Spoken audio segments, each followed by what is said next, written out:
Hello, everyone! Welcome to the third episode of Echo Chambers here on Midnight Glitch FM. Sitting here with me in Atelier Studios, there's James McLennan. Welcome, James! Hello. James San, our listeners have pretty much no idea what you do for a living. Want to give us a few pointers? Sure. I do everything flying. I'm a career pilot with just over 25 years at the helm. In that time, I've racked up over 10,000 hours, flown hundreds of thousands of miles to most of the planet.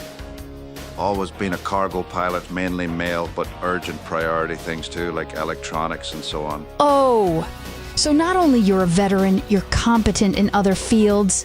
That's interesting. It was actually an accident. In my younger days, I was a trucker for a fruit and vegetable wholesale company. I ended up drunkenly buying a block of flying lessons when e-commerce started coming around on the internet. Not wanting to waste the money, I ended up actually taking the lessons and got my private pilot's license a year later. From there, I just did private flights with a flight club over the next couple of years. That's an awesome turn of events. How young were you back then? Shit. I started training at around 27, got licensed at 28, and finally got my commercial pilot's license at 30, where I then started flying mail in Germany. Europe? Are you from there, James?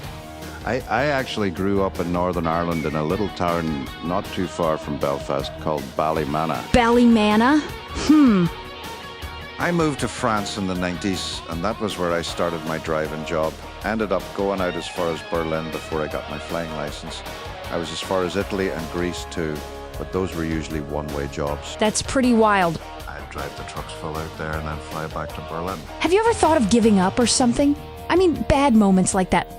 Nah, my mother was born in 1917, so she's deeply old-fashioned. She taught me from a very early age to never give up. Although I would say I've been in a few spots of bother.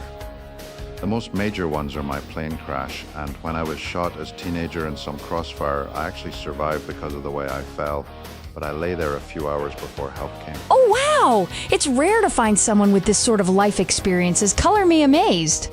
I'm a Catholic. When I tell God I want to live, He asks me to prove it. Got it. And say, how did you end up on the other end of the world? Well, that's where the plane crash comes in. Oh, yeah, you just mentioned. You see, during a typical flight, we were to fly a plane just past routine maintenance, back from the manufacturer to go back into service. They didn't seal the oxygen manifold properly, and we had a full flame out at 39,000 feet. We were off to CDG in France to have the aircraft loaded up with mail to go back to Berlin. We were only a few hundred miles from the German border when the flameout happened. And then, what happened? We must have managed to glide another 30 miles or so before we tail struck a hillside and slammed into the ground. We vented all the fuel so we didn't explode. I did shatter both my legs in the impact though. We were too far from an airport, and no engine power means no electrics either. We'd managed to gravity drop the landing gear, but without engine, we have no thrust reversers, so we hit the ground too fast. We also have limited power of flight surfaces. Certain tertiary surfaces no longer work without engine power. Few people can go through such experiences, win a battle with the fate, and survive to tell it. It really sounds like out of a movie. It's just wow. After that, I spent 6 months having my legs pieced back together and learning to walk again. I developed aerophobia and refused to get back in a plane. But you returned in the skies. I take it you won the aerophobia too? That's thanks to IMEX. They convinced me to go to therapy about my phobia. My own instructor at the time said to me at my bedside, any landing you walk away from is a good one. Which is true apart from the fact I couldn't save a $200 million plane. Ooh, IMEX, you make it sound like a nice place.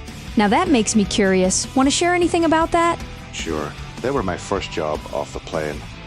My cousin who lived here died a number of years ago, and I was only here to tie up his affairs before going home, but I ended up settling in LS and applying for a work visa. Once I got that, I'd applied to be a trucker for them and was doing that. After a few years, I eventually applied for full citizenship, which was originally on hold due to a shooting I was involved with a few years ago. But thankfully the charges were dropped and my application went ahead, which was when I ended up going to therapy.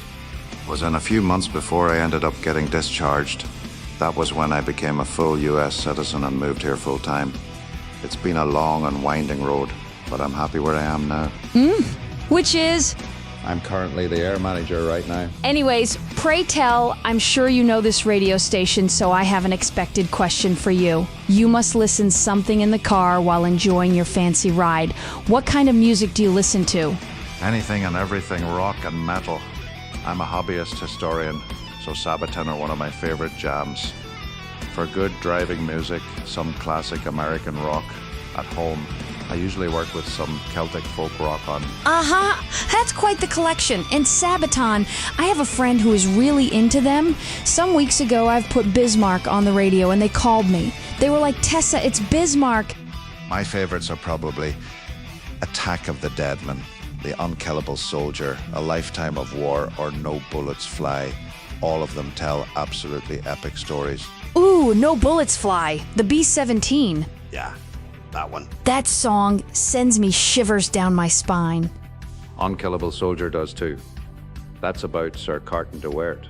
Attack of the Deadman was about that fortress that got gassed, right? The man who, when asked about World War II, famously said, well, you see, I rather enjoyed the war. And yes, but get this though, Carton de Wert was shot 11 times in his military career. Wow. He was shot in the face, head, stomach, groin, ankle, hip and ear. He was blinded and his left eye, survived 2 plane crashes, self-amputated and was blown up. History teaches stuff that one could not begin to imagine, good and bad alike. Man died peacefully in his sleep at the age of 83. What an absolute legend. Okay, that's a Chad for sure. As an aviator myself, No Bullets Fly holds a unique place in my heart. By all means, that plane should have crashed. Also, out of ignorance, I cannot begin to imagine. As Mr. Stegler himself said, I've never seen an aircraft in such a state still flying. The tail was almost sheared off entirely. It had an elevator removed from it.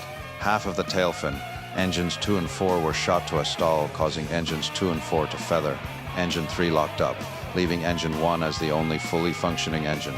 The front nose was breached too, so they could barely even see. Making them both masterful and lucky. Okay, James, 2 more questions before we wrap this up. Sure. You've reached quite of an age considering all the stuff you've went through. Do you have any tip for our listeners to enjoy life like you still do despite everything? Well, as I said, my mother was deeply old-fashioned. She was born in 1917. She lived to 107. I take 2 things she told me. One is a glass of whiskey and a smoke if you need it at night. Never go to bed with a full mind, stressing out in your sleep drops, sleep quality, and leads to a stroke faster. Second is actually a little bit of philosophy. She always said, God gave you a life. He never said it'd be easy. Wise mother, but yeah, that's something I can tell you. I would have liked to hear years ago. I have my own share of bad stuff, even if I'm younger than you. However, this is not the place. One thing is for sure, great woman must have been your mother. She was lovely, survived 2 world wars and an economic crisis. I wish I was half as tough. Treasure her in your heart. She will live on. The last question is more want to say hi to anyone that could be listening when this airs or ends up on our socials. Hey, IMEX, how's it going? Sammy boy, keep doing the real work, son.